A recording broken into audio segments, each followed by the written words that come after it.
Your excellency president of Cyprus, दोनों देशों के डेलीगेट्स, मीडिया के साथियों, नमस्कार। कालीमेरा। साइप्रस के राष्ट्रपति जी और उनके डेलीगेशन का भारत में स्वागत करते हुए मुझे बहुत खुशी हो रही है। राष्ट्रपति जी, पिछले वर्ष आपने साइप्रस में हमारा अत्यंत गर्मजोशी से स्वागत किया था। भारत के प्रति विशेष सम्मान दिखाते हुए आपने मुझे साइप्रस के हाईएस्ट ऑनर से सम्मानित किया। पूरी विजिट के दौरान आपकी आत्मीयता, आपका स्नेह और भारत के प्रति आपका विशेष जुड़ाव हमने बहुत गहराई से महसूस किया। और आज आपकी भारत यात्रा हमारी शेयर्ड जर्नी का अगला महत्वपूर्ण पड़ाव है। फ्रेंड्स, भारत और साइप्रस की मित्रता मजबूत भी है और फ्यूचरिस्टिक भी है। लोकतंत्र और रूल ऑफ लॉ जैसे मूल्यों में साझा विश्वास हमारी साझेदारी के आधार है। हम सभी देशों की संप्रभुता और क्षेत्रीय अखंडता का सम्मान करते हैं। भारत इन सिद्धांतों के प्रति पूरी तरह प्रतिबद्ध है और आगे भी रहेगा। आज जब भारत और यूरोप अपने संबंधों में एक नए स्वर्णिम युग में प्रवेश कर रहे हैं, तो साइप्रस इस समय न केवल यूरोपियन यूनियन काउंसिल की अध्यक्षता कर रहा है, बल्कि भारत और पूरे यूरोप के बीच एक महत्वपूर्ण इन्वेस्टमेंट गेटवे के रूप में उभर रहा है। फ्रेंड्स, साइप्रस भारत के टॉप 10 इन्वेस्टर्स में से एक है। पिछले एक दशक में साइप्रस से भारत में निवेश लगभग डबल हुआ है। दोनों देशों के बीच ट्रस्ट बढ़ा है। Bharat European union free trade agreement से तमाम नई संभावनाएं बनी हैं। इसका लाभ उठाते हुए हम अगले 5 वर्षों में इस इन्वेस्टमेंट को फिर से डबल करने का लक्ष्य रख रहे हैं। और इस संकल्प को साकार करने के लिए आज हम अपने विश्वसनीय संबंधों को एक स्ट्रेटेजिक पार्टनरशिप के रूप में एलिवेट कर रहे हैं। फ्रेंड्स, भारत और साइप्रस के बीच यह स्ट्रेटेजिक पार्टनरशिप दोनों देशों के फाइनेंशियल और सर्विसेज हब को जोड़कर कॉमर्स के लिए कैपिटल अनलॉक करेगी।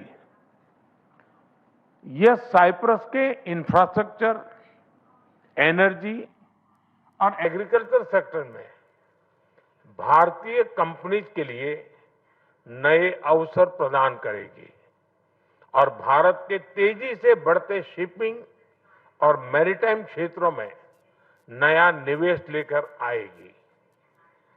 हम साइप्रस के साथ मिलकर गिफ्ट सिटी को एक ग्लोबल फाइनेंशियल और सर्विसेज हब बनाने के विजन को गति देंगे और दोनों देशों के इनोवेशन और स्टार्टअप इकोसिस्टम के बीच कनेक्ट बढ़ाएंगे। फ्रेंड्स, रक्षा और सुरक्षा सहयोग भी हमारे संबंधों का एक महत्वपूर्ण स्तंभ है।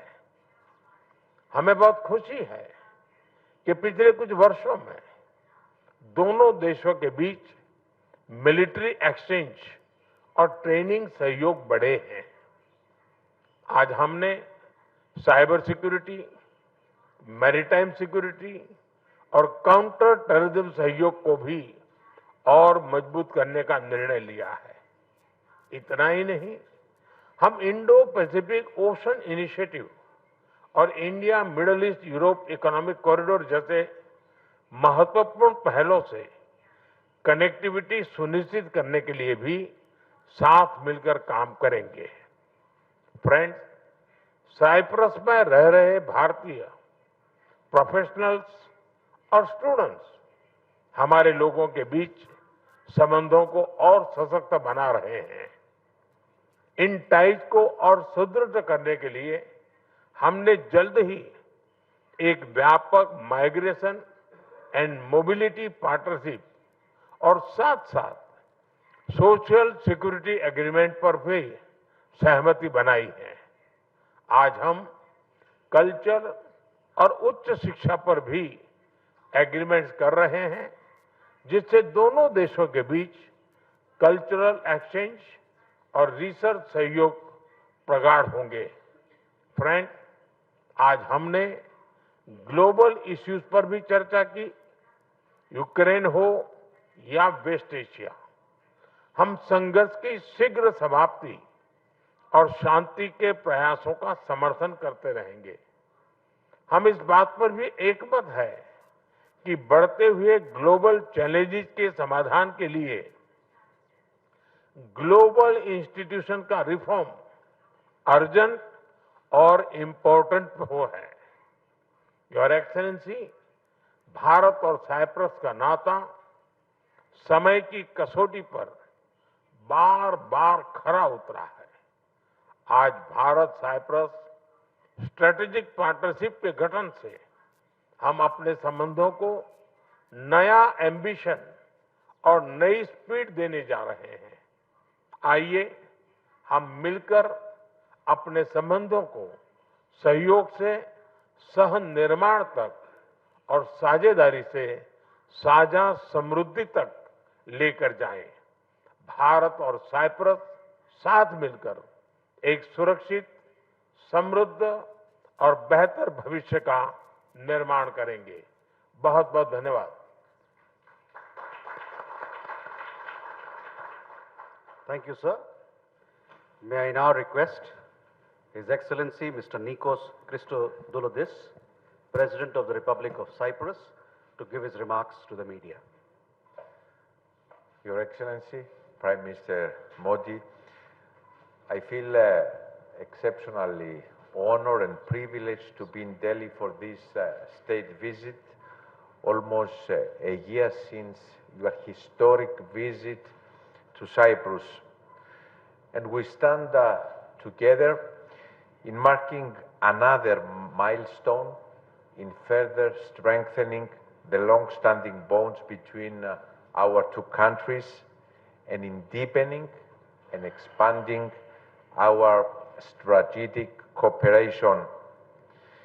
In this context, in this first visit to India as President of the Republic of Cyprus, my focus is on our bilateral relations, but at the same time on the broader strategic relationship between India and the European Union. And Your Excellency, these two strands are connected and mutually reinforcing. And today, I'm not here only in my capacity as President of the Republic of Cyprus, I'm also here in my capacity as a President of the member state of the European Union that proudly holds the presidency of the Council. And so these paths cross at the juncture when both our bilateral relations and the European Union-India relations have made leaps of progress over the last year. And we are here to put more building blocks to these two partnerships. Dear friends, in our discussions today, the Prime Minister and I reaffirm that our relations have entered a new era. Over the past year, accelerated by the visit of the Prime Minister Modi to Cyprus, our partnership has advanced with remarkable speed and determination. What began as a strategic vision is now evolving into a concrete partnership, a partnership already producing tangible results across key areas including security, defense, technology, innovation, maritime cooperation, education, and economic connectivity. And I'm very pleased that one of the deliverables today is the creation of a joint task force on cooperation in key sectors such as infrastructure, shipping, and economic cooperation. And at the same time, I'm very pleased that building on the joint declaration on the implementation of our strategic partnership agreed during Prime Minister's visit last year, our two countries signed today a series of memoranda of understanding and a roadmap to further deepen cooperation across strategic sectors. Together, these agreements reflect both the breadth of our partnership and our shared commitment to further expand the horizon.